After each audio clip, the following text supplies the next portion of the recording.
येवला लासलगाव विधानसभा मतदारसंघाचे राष्ट्रवादी काँग्रेस पार्टी, भाजप, शिवसेना, शिंदे गटाचे अधिकृत उमेदवार मंत्री छगन भुजबळ यांनी आपल्या कुटुंबियांसमवेत येवला शहरातील जनता विद्यालयात मतदानाचा हक्क बजावला। यावेळी पत्नी मीनाताई भुजबळ, आमदार पंकज भुजबळ, विशाखा भुजबळ यांच्यासह कुटुंबातील सदस्यांनी आपला मतदानाचा हक्क बजावला। दरम्यान मतदान केंद्रातून बाहेर आल्यानंतर आपला विजय निश्चित असल्याचा विश्वास त्यांनी व्यक्त केला आहे। सहकुटुंब आम्ही मतदान केलं आणि आमचं घड्याळ फार जोरात चाललेलं आहे।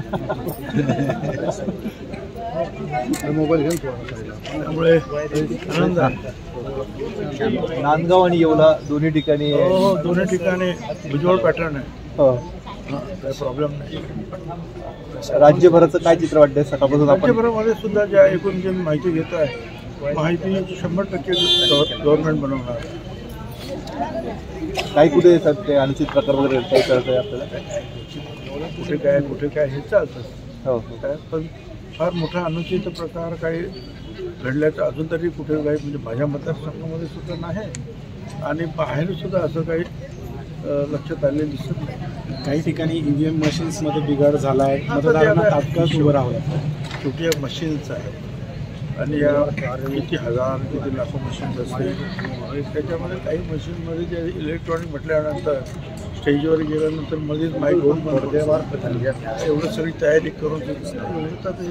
लाखो मशीन्स असतात, त्यावेळेला चुकीचं त्याचं हँडलिंग होतं, काही वेळेला मशीनमध्ये गडबड असते, पण ताबडतोब जे आहे त्या मशीन बदलल्या जातात किंवा दुरुस्ती केल्या जातात। मतदारांना काय आव्हान करतात?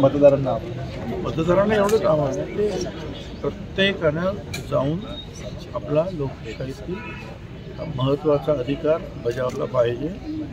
डॉक्टर बाबासाहेब आंबेडकर यांनी स्वातंत्र्य मिळाल्यानंतर जी घटना लिहिली, जी घटना सगळ्यांनी मंजूर केली पार्लमेंटमधील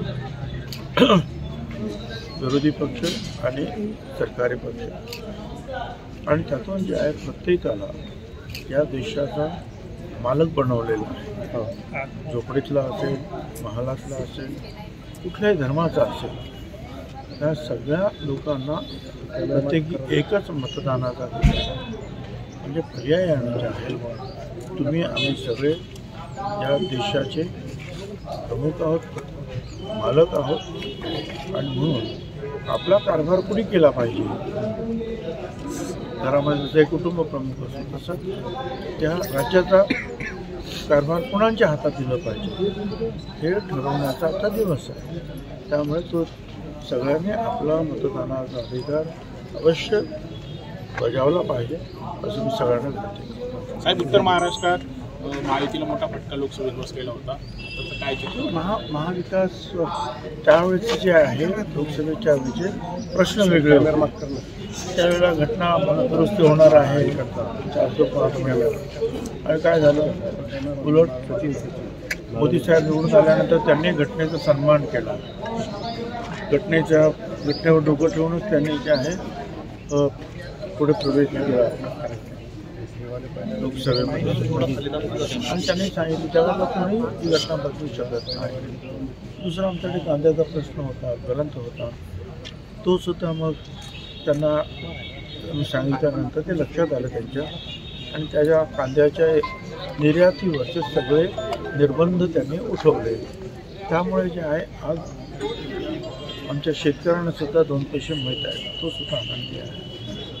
पीक विमा मिळाला त्याच्यामुळे आनंदी आहे, लाडक्या बहिणीचे पैसे आले त्याच्यामुळे आनंदी आहे। तर आणि वेगवेगळ्या ज्या गोष्टी ज्या आता युती सरकारनं ज्या आहेत केल्या, मुलींना मोफत शिक्षण असेल, शेतकऱ्यांना अधिक पैसे देणं असेल, सिलेंडर देणं असेल, सर्व धर्माच्या लोकांना जी मदत करायचं आपण सगळ्यांना ठरवू, हिंदू, मुसलमान, सर्व जाती धर्माच्या, त्याच्यामुळे जे आहे निश्चितपणे मागच्या 6 महिन्यापूर्वी झालेली जी आहे लोकसभेची निवडणूक, या निवडणुकीमध्ये जमीन आसमानाचा फरक पडलेला आहे।